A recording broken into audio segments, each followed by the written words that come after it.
What's up, everybody? Good morning. Welcome to a Hump Day edition of Morning Scone presented by Brock, the Baton Rouge Clinic, Parish Construction and Roofing. If you need Northeast, go to Brock. You need a roof, you call Parish. Unique Physique, uniquephysique.com, Restored Motions, restoredmotions.com, and On Fire Athletes platform powered by GameCoin. Good morning, everybody. So did you stay up to watch the abomination that was that baseball game? Oh, my goodness. I did because, well, I was going to do a post game for Locked On, which I did. I did a post game for Locked On.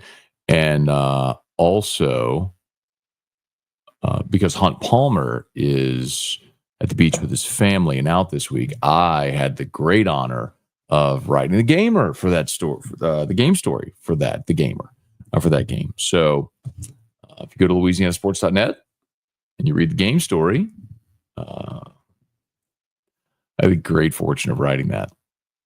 So anyway,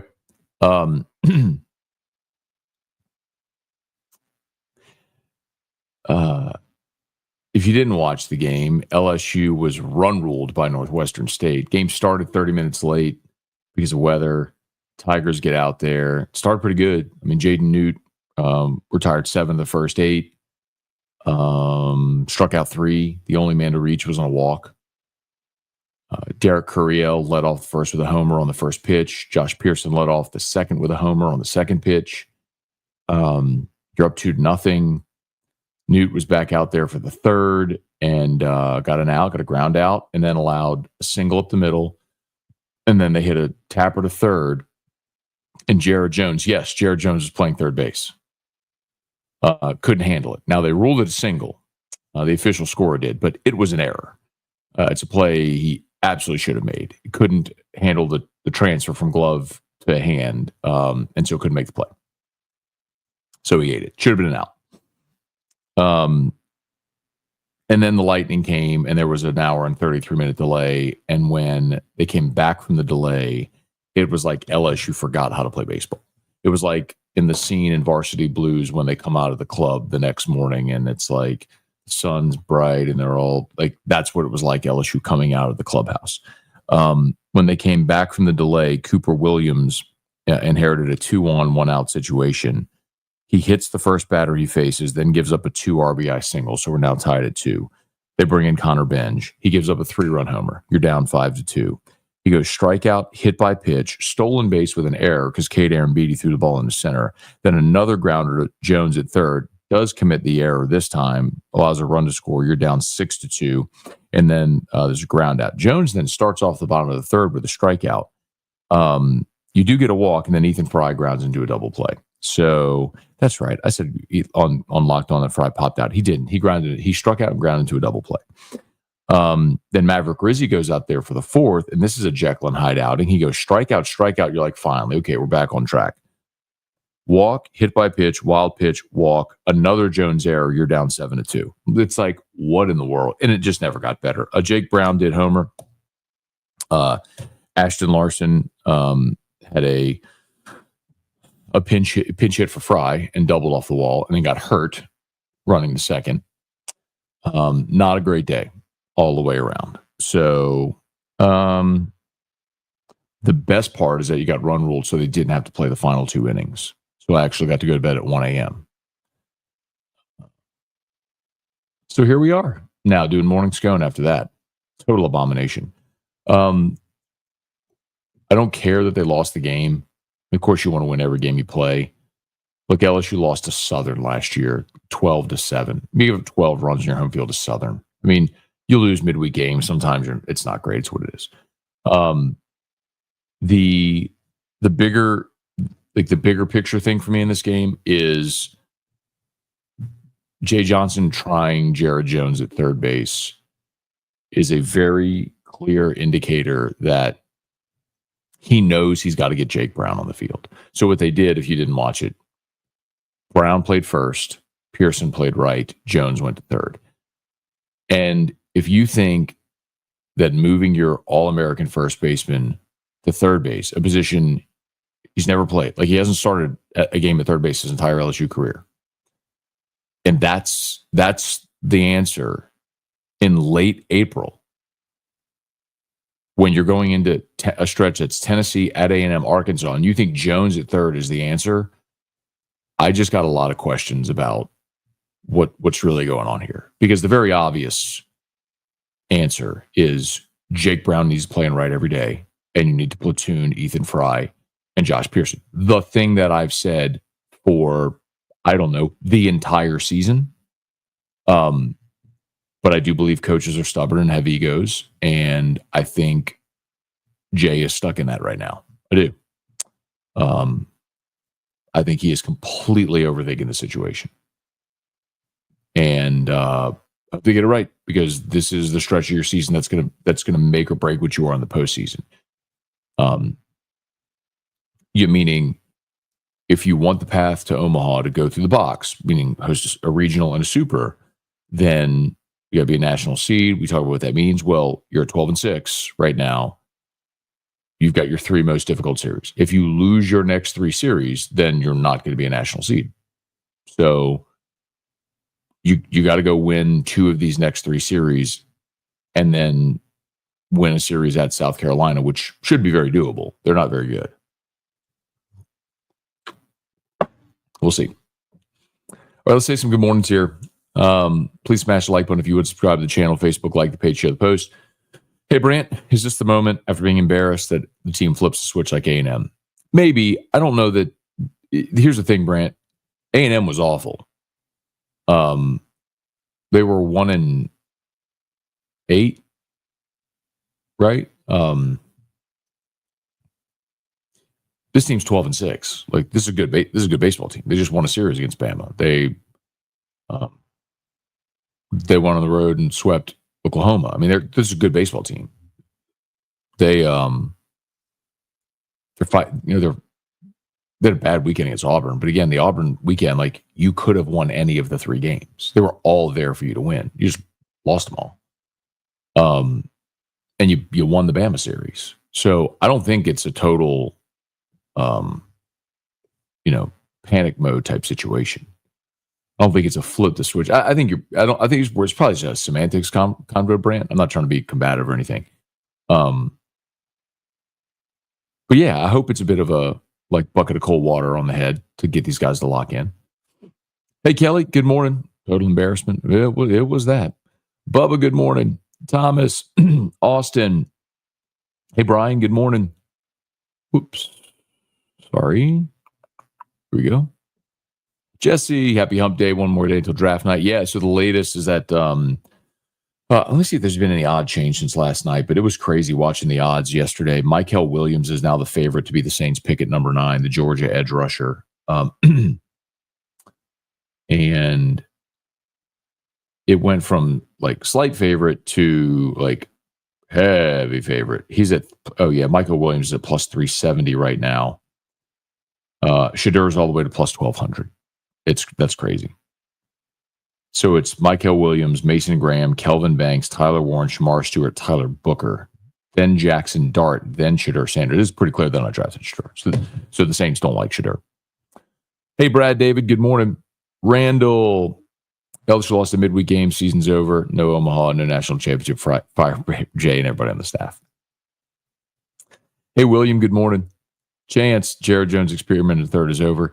Yeah, there was a guy on Twitter last night who asked me, if you can't do that in April, when can you do it? And my response was fall ball. Or you say, if you can't do it in a midweek game, when you do that? I'm like, fall ball. You do it in fall ball.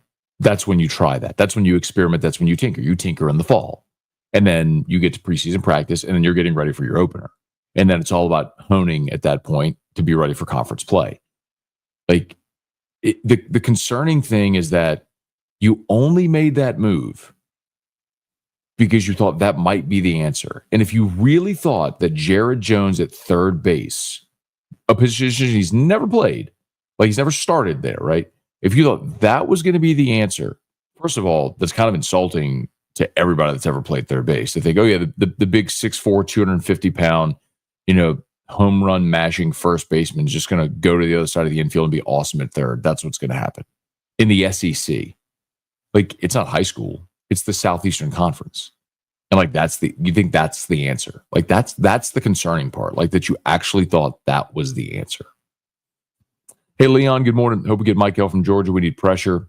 Yeah, man. Saints were 20th in sacks last year. And Brandon Staley, I went over these numbers yesterday. They were second in the NFL in sacks in 2020 when it was with the Rams. And 21-3 with the Chargers. They went from like 20th to 16th to 9th. So continuously improved. I think it was like 35 to 40 to 48 sacks his 3 years in LA. So he's good at generating pressure and knows how to do that. So let's get it right now, Thomas. Let's not show don't forget, because everything's a little out of whack, right? Just the timing here and all that sort of stuff. With Drew and Erica being off school, here you go. Parish Construction and Roofing. At Parish, we've got you covered. From the top of your roof, all the way down. Parish Construction and Roofing. Parish built. Parish built. Parish built. From your hometown, parishbuilt.com. Right. Oh, remember, y'all, Friday is the deadline to enter for our $10,000 cash giveaway. All you got to do, sign up for a free no obligation roofing inspection. Someone is winning $10,000 cash from Parish Construction and Roofing. We're drawing the winner Friday on AFR at 5 p.m. So if you've not entered yet, do it. Parishbuilt.com, parishbuilt.com. Caleb, morning, Matt. I can understand why Jay Johnson put the lineup he did, but feels like a case of overmanaging this late in the season. If you want to try Jared Jones at third base in a fall scrimmage, cool. No problem with it whatsoever. I can kind of even see you trying it, like opening weekend against Purdue Fort Wayne. Remember back in the day, Paul Maneri put Will Helmers at third base in the opening weekend, and Will Helmers committed like 3 errors in a game and never went back there. I think he might have had 3 errors in an inning and never went back there.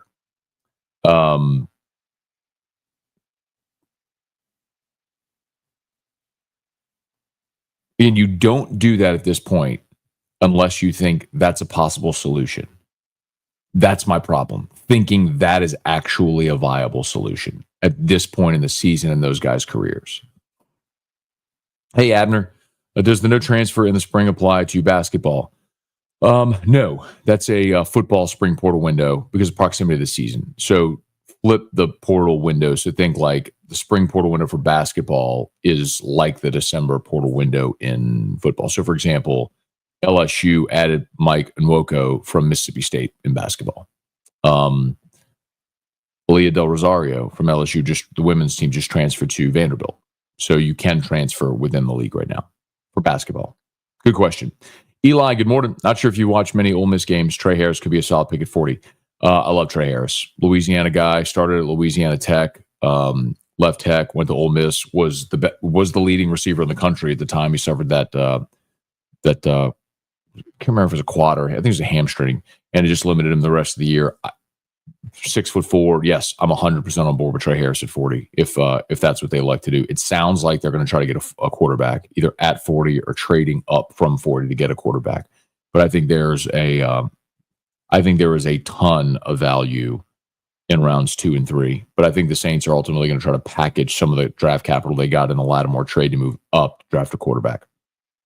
Hey, Tiger Diver. Any cause for concern after last night? Seems we struggle with runners in scoring position, keep leaving people on base. Ben McDonald gave a good stat when he was on AFR Monday. Said LSU over the last 2 weekends is hitting like 125 with runners in scoring position. I'm not even listen. You don't always get runners home. Like in the history of baseball, every game people leave runners on base. It's part of the game. Like you're not going to get everybody that gets on is going to get in.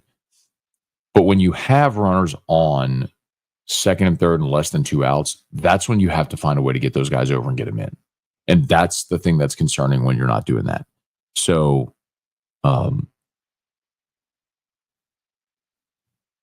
I would look at a situation like yesterday in the bottom of the 4th, Dickinson grounded out with the bases loaded.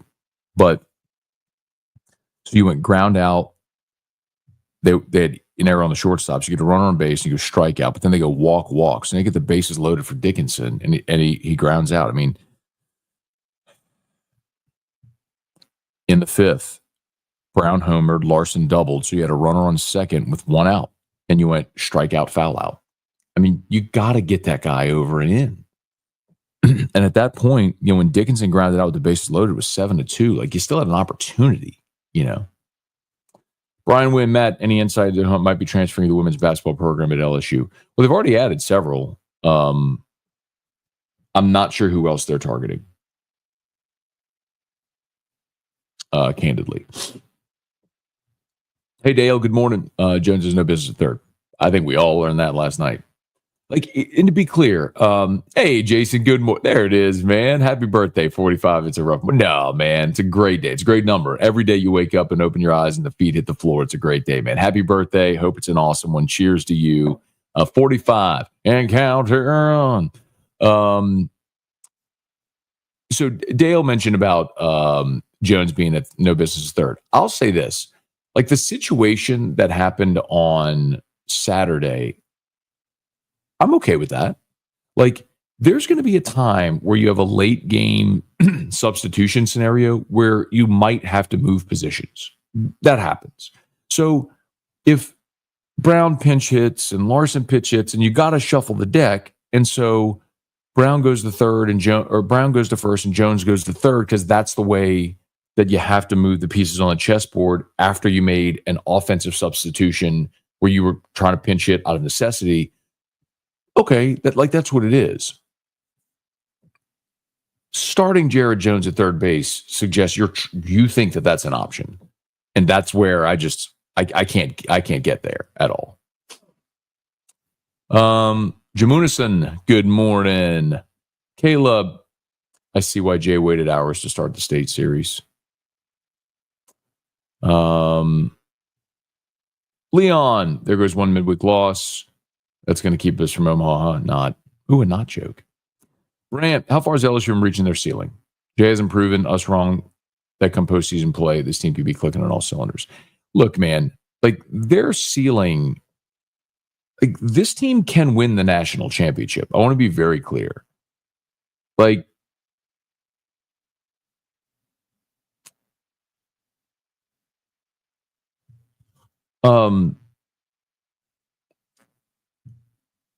You've got a true bona fide ace who can win any game for you. Anthony Ianson is certainly capable of locking down any offense. I'm concerned that you don't have a viable third starter. Hopefully that's Connor Ware, who's been especially good against lefties this year. And when they pitch well, you have enough arms in the bullpen. The thing people forget about 23 is that bullpen in 23 was a concern all year. And not only did you not have a number 3 starter, you didn't have a viable number 2, because Ty Floyd struggled that year. And then you get to Omaha and he was otherworldly. But we've gone through it. Ty Floyd he struggled a lot mightily in that year. I mean, I actually went back and was searching some tweets of people who are like, Ty Floyd's not a starter, get him out of the rotation, he stinks, he'll never pitch it. You forget, because we watched him strike out 17 in the College World Series Championship Series, what that year was like for Ty Floyd. But that's what it was like for a lot of the bullpen. Nate Ackenhausen giving you 6 innings against Tennessee in an elimination game. That was his long outing of his career. It was a great time to have your best outing ever. All that to say, this team can win the national championship. They have the ability to do it. You've got to put yourself in a position where the path to Omaha runs through the box, which means you have to go win this series this weekend against Tennessee. The next 3 weekends, Tennessee, at A&M, Arkansas. The one on the road against A&M is probably going to be your toughest. You get the other 2 series at home. Go win those 2 series, and then go win the series at South Carolina, and you're going to be right there at 19 conference wins, and you're going to be in a great position to be a national seed. So And then I like LSU's chance to get to Omaha. Then it's, can you go play your best and get a good draw when you get there? But that's their ceiling. Can they reach it? We'll see, man. Hey, Melody. Morning, Matt. Rain delay was no bueno for the pitchers. It was just abysmal. Midweek games. Hey, Chad. Good morning. Work at Commander's Palace. Seeing everyone from Paul McCartney, Michael Strahan, Paul Pierce, Rob Gronkowski. Had the NFL commissioner and Adam Sandler on a big party before the Super Bowl. Me and my girl had this running joke that I'd be more excited to see you than all these famous people. The other week, my workmates told me you come in. I was mad I wasn't there. So I was at Commanders a few weeks ago, Chad. Had a great time. That's too funny, man. Sorry. So Tyler, who I'm sure you know, was super hospitable, very kind, showed us the back bar, pulled out a good whiskey for me. We had a great time. So my roommate from college was in town, was in New Orleans, like for I think for 2 nights for a work conference. So it was a quick like in out. So I went down. It was the day I took off a few weeks ago, like on a Wednesday. So I went down, just kind of hung out for the day, and went to dinner at Commanders, and I drove back. But yeah, we had a great time, man. So look, we'll be back. Usually, so every year for Erica's birthday in July, we usually do like a night in New Orleans, and the last few years we've gone to Commanders. So I'll let you know when. It's usually the end of July, beginning of August. Whenever we do that, so I'll let you know when that comes around. But it'd be great to meet you, man. So thank you for the kind words. Me more than Paul McCartney, huh? Strahan, Gronkowski, I get that, but like Paul McCartney, Adam Sandler, I'm flattered. Hey, Chance, what's your prediction on how many LSU players get drafted this weekend? So I think you have the 6 obvious ones, right? So Will Campbell, Emory Jones, Miles Frazier, Mason Taylor, Braden Swinson, Savion Jones. I think those 6 are obvious. I think Zy Alexander is going to get drafted at 7. The ones that I'm a little, I don't know, like Garrett Dellinger could absolutely be drafted. Greg Penn could absolutely be drafted. Gio Paez could absolutely be drafted. So those are the other 3. You have, I think, unless there's someone I'm forgetting, you have 6 locks and I think 3 maybes. I think Zy will get drafted. So I'll say 7. I'll say 7. Oh, it's 8:05. I got to get going. Please smash the like button if you would. Subscribe to the channel, Facebook, like the page, share the post. Rex, good morning. Robbie, good morning. Wouldn't be surprised during Mickey Clown Loomis pre-draft press conference to be smacking his gum trying to avoid answering questions about Derek Carr. Yeah, so Mickey will meet with reporters today.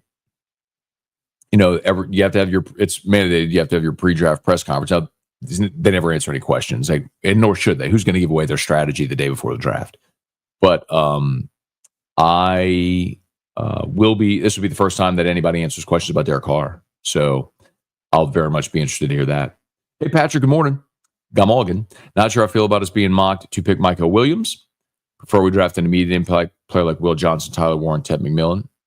Maybe even the guy Green from Marshall. Maybe Williams to pan out seems high given his history in college. The one thing about Mykell Williams that is fair to mention, and we talked about it yesterday in AFR, is he did battle a pretty serious ankle injury all year. Played at like 60% or less this year. So, but you're not wrong. I mean, there is a bit of a developmental piece there, but you also, I think all the other guys you mentioned, it'll be fascinating to see who's on the board. Like Will Johnson may not be on the board. My preference is Mason Graham. He may not be on the board.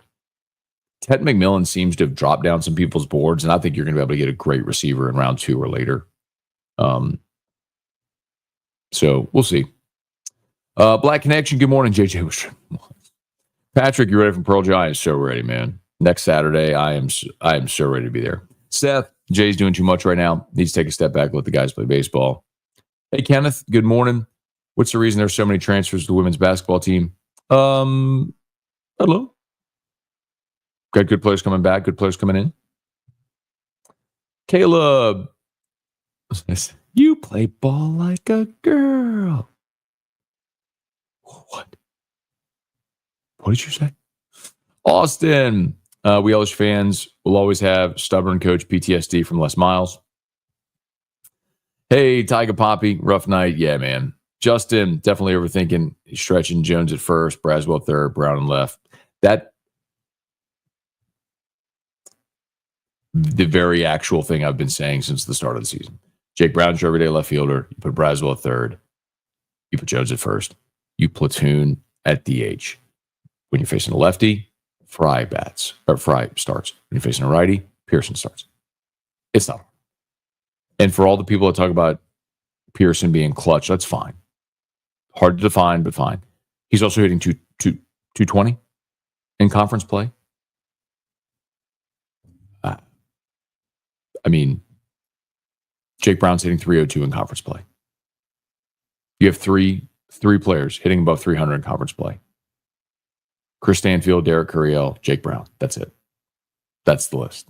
So forgive me. Actually, Michael Braswell is as well, but he's got fewer at-bats.